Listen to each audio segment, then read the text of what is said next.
सिर्फ तेल ही देने तेल ही देने लोगों की जी उधरों वो देने जरदारी दा नवाज शरीफ साहब ते इधरों मैं देना गला करसा खरिया साहब सचिया ते सुचिया अस्सलाम वालेकुम वीरो प्रो पैणो की हाल ठीक हो राजी पास जो काबत सब खैर खरीदे आयल तरह तरह ने होने आयला ने नुकसानात भी होने उसन ते फायदे भी होने ही होने डेफिनेटली रब तआला दी चीज़ है और बड़ी सोहनी दुकाना च खलोता पे बड़ी डेकोरेशन है ना कीती पे गंज मंडी विच खलोता पे पूरी वीडियो वेखनी है कमेंट में राय भी देनी और उस तो बाद इस वीडियो शेयर भी करना। अस्सलाम वालेकुम। वालेकुम सलाम। लाला कितने टाइम चुई तेल लेना काम पे कर रहे हो? बहुत जिंदगी गुजर गई 35 साल हो गए तकरीबन सिर्फ तेल ही देने तेल ही देने लोगों की जी उधरों वो देने जरदारी दा नवाज शरीफ साहब ते इधरों मैं देना आए तेल ही भी देना लगे पैने केड़ी केड़ी किस्म ने तेल तुसा कोल इत्थे मौजूद है? कोल ते पहले कुकिंग आयल होंदा सी खुला ते वो बंद कर छोड़ा फूड वालियां ते हुण सरसों दा तेल है बस सरसों दा तेल है कुकिंग आयल ओ ते बंद हो गया नारियल है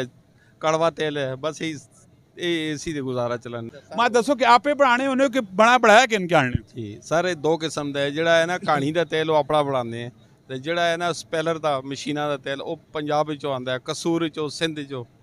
की रेट शेट की किलो ना साफ होना है वेट ना साफ होना है की मामलात होने रेट ते बहुत तेज होए ने पहले ते हुंदा सी घट रेट हुंदे सरसों कोई खांदा नहीं सी हुण ते लोग खाने ते आ गए ने क्योंकि सस्ता सी थोड़ा हुण इसदा भी रेट चढ़ गया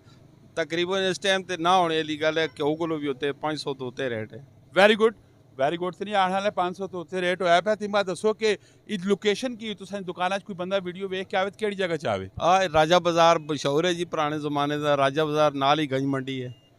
तेल वाली पुरानी हिंदुआं दी मार्केट केड़ी है हिंदुआं दी मार्केट ते दुकाना ना की वे खुशी आयल खुशी आयल ती दुकान नंबर किथे पता की है? B503 राजा बाजार नमक मंडी आइयो जी तेल ही देने ना आने तेल देने हैं बेचने हैं सारा कुछ करने हैं ठीक है मिलने हैं नेक्स्ट वीडियो अपना बहुत सारा ख्याल रखियो फी अमान अल्लाह। पाकिस्तान आमीन।